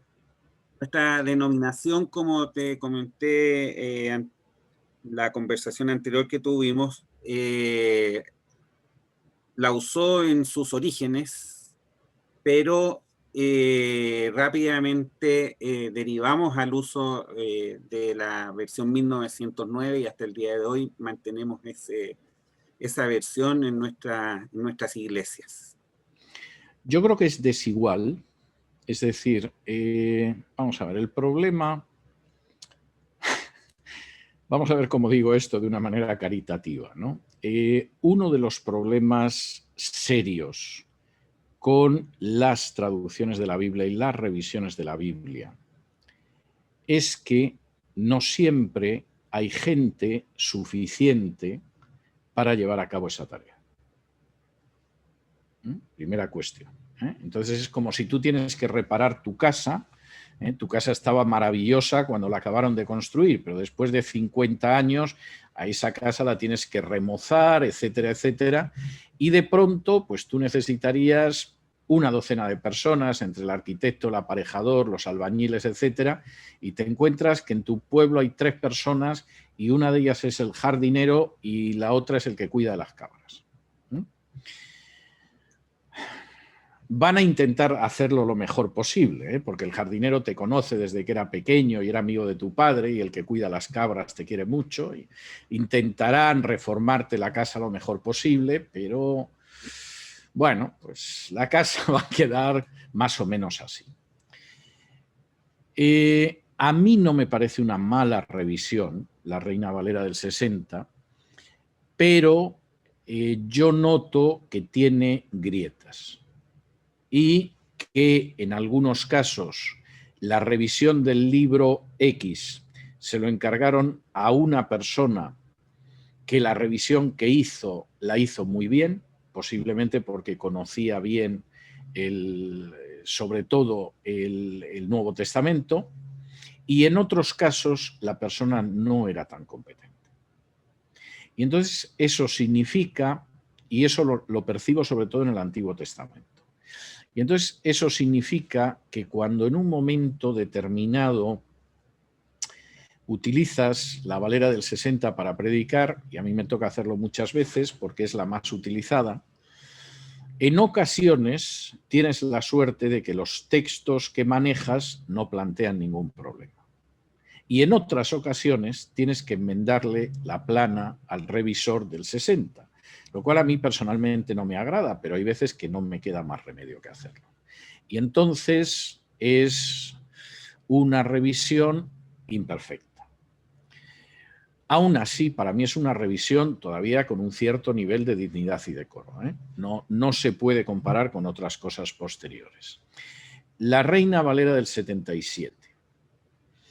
La Reina Valera del 77 fue un intento de mejorar la revisión del 60, aunque por cuestión de derechos de autor insistían en que no revisaban la del 60, sino revisaban las anteriores. Como yo conocía a quien llevaba la historia, sé que partieron de la del 60. Y la del 77, a pesar de ser un intento, yo diría que relativamente serio, de hacer una buena revisión, como al final partía de la del 60, pues también quedó muy deficiente, aunque yo diría que todavía conserva un cierto nivel de decoro. A partir de ahí, todas las revisiones de la Reina Valera que yo he visto son espantosas. Son espantosas. Y tengo mucho interés en ver cómo es la del 2020, porque no tengo confianza en que vaya a ser mejor que las anteriores. Ahora, de las ediciones anteriores, la Biblia del Oso sigue siendo muy buena, la Reina Valera sigue siendo muy buena, la revisión del año, no recuerdo ahora si 1863, 1864, a mí me parece muy buena, la revisión de inicios del siglo XX, que supongo que es la que utilizan ustedes, me sigue pareciendo muy buena revisión, con un, si ustedes quieren, un lenguaje que suena más arcaico, lógicamente, que el de la Reina Valera del 60, pero me sigue pareciendo una buena revisión. Y ahora mismo la Sociedad Bíblica Trinitaria está editando una nueva revisión de la Reina Valera. Yo no he podido leer todo el Nuevo Testamento, de manera que mi opinión la tengo que suspender hasta que lea todo el Nuevo Testamento, que es lo que ha salido. Pero lo que yo he leído del Nuevo Testamento hasta ahora, de la versión revisada que ha publicado la Sociedad Bíblica Trinitaria, me parece muy bueno. Ahora, hasta que lo acabe de leer al completo, no me atrevo a decir nada, no sea que llegue a la Carta de Santiago y me lleve un susto. No lo creo, pero no puedo dar garantía de algo que no conozco de primera mano. Pero lo que yo he leído hasta ahora de ese Nuevo Testamento, de la Sociedad Bíblica Trinitaria, que por cierto es una de las editoriales que edita la revisión que ustedes usan de la Reina Valera, lo que he leído hasta ahora me ha parecido muy bien hecho y muy bueno. Pero no lo he terminado de leer y hasta que no lo lea del todo no puedo dar una opinión. Me parece, lo que he visto hasta ahora de la revisión, me parece superior a la Reina Valera del 60, por ejemplo. Muchas gracias por esta explicación y porque de alguna manera ratifica el uso que hemos estado promoviendo en nuestra denominación de la versión 1909, porque no queremos usar una Biblia que tenga grietas. Deseamos usar una Biblia que sea íntegra y creemos que la versión 1909, hecha por hombres que eran temerosos de Dios, nos da esa confianza, reconociendo que es una versión. Sí, no existe, vamos a ver, ninguna traducción es perfecta, es decir, porque es una traducción, ¿eh? E incluso aunque tengas una traducción que sea muy buena, aún así te encuentras con palabras que tienen tal riqueza en el original que tienes que explicarlas más allá de la traducción. Eso sucede, eso lo sabe cualquiera, ¿eh? Con cualquier texto literario, no digamos ya con la Biblia, que tiene una enorme profundidad en ese sentido, ¿no? Pero aún así es una traducción muy sólida y es una revisión muy sólida en términos generales. Y al final, el hecho del temor de Dios, supongo que a alguno le sonará demasiado piadoso, pero yo creo que es real. Es que el temor de Dios es absolutamente indispensable para trabajar con el texto de la Biblia. No solo traducir, sino enseñar sobre ello, etcétera. Y una persona que ha perdido el respeto hacia las Escrituras y ha perdido el temor de Dios está autodescalificado para acercarse al texto de la Biblia.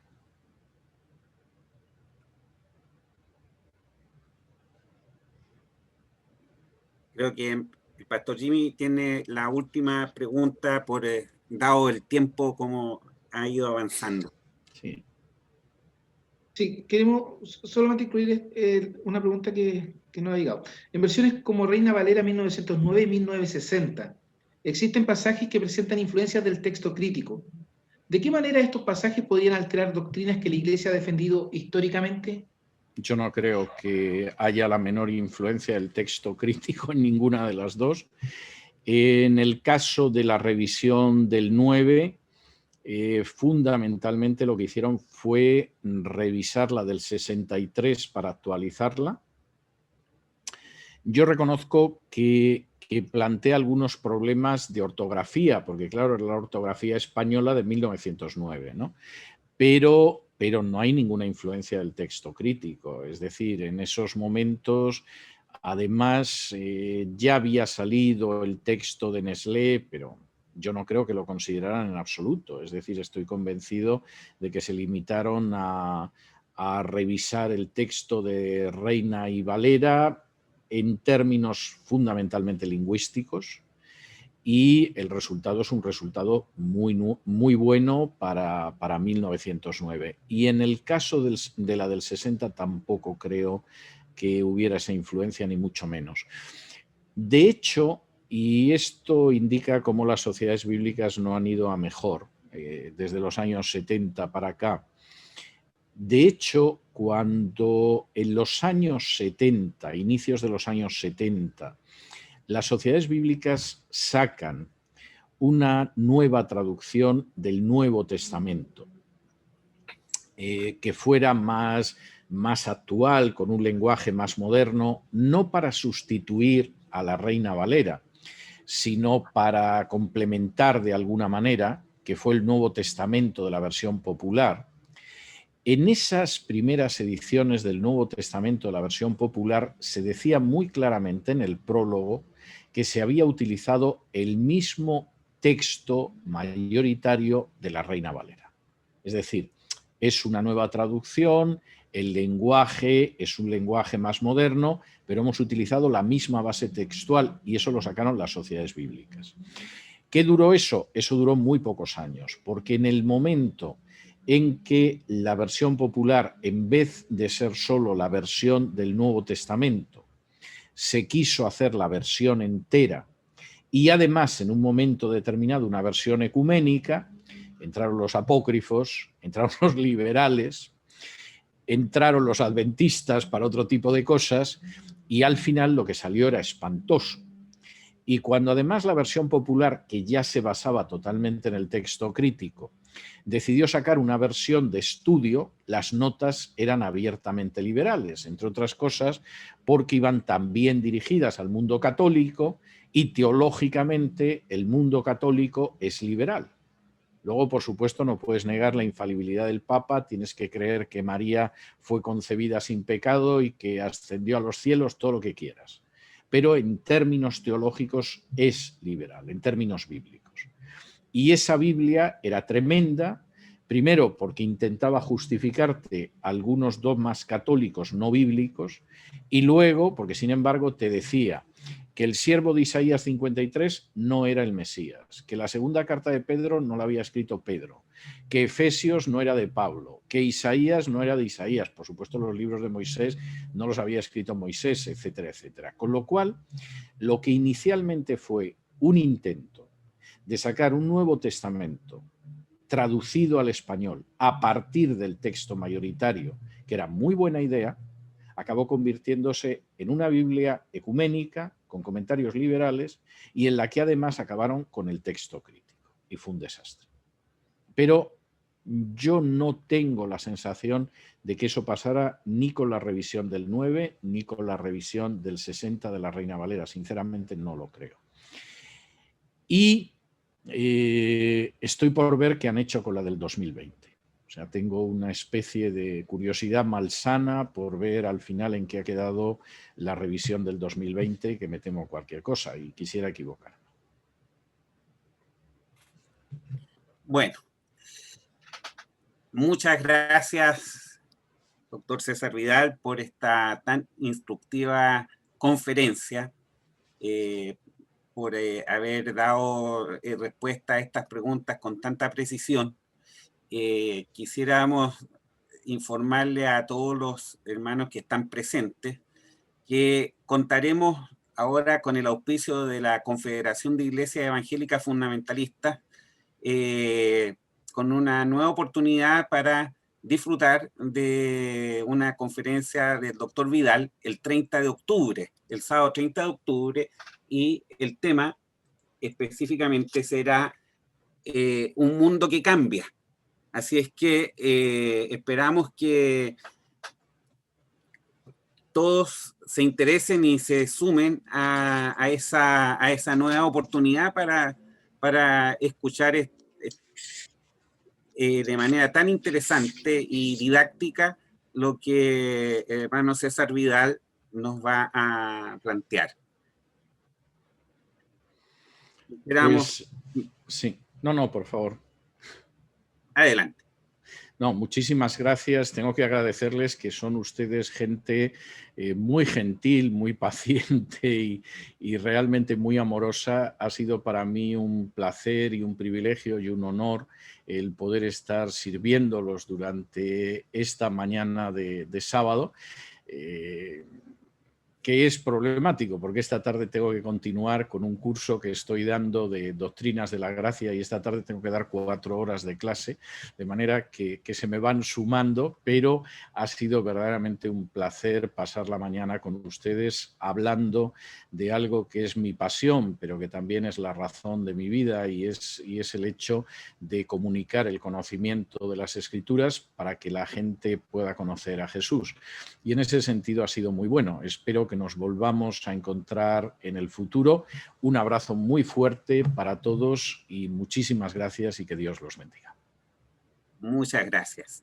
Vamos a dar la oportunidad ahora entonces a hermano Jaime Gómez, director del Seminario de la Iglesia Evangélica Aliancista, para que concluya la reunión con oración. Muy bien, oremos. Grande y eterno Dios, te agradecemos, Señor, por este hermoso momento que tú nos has dado.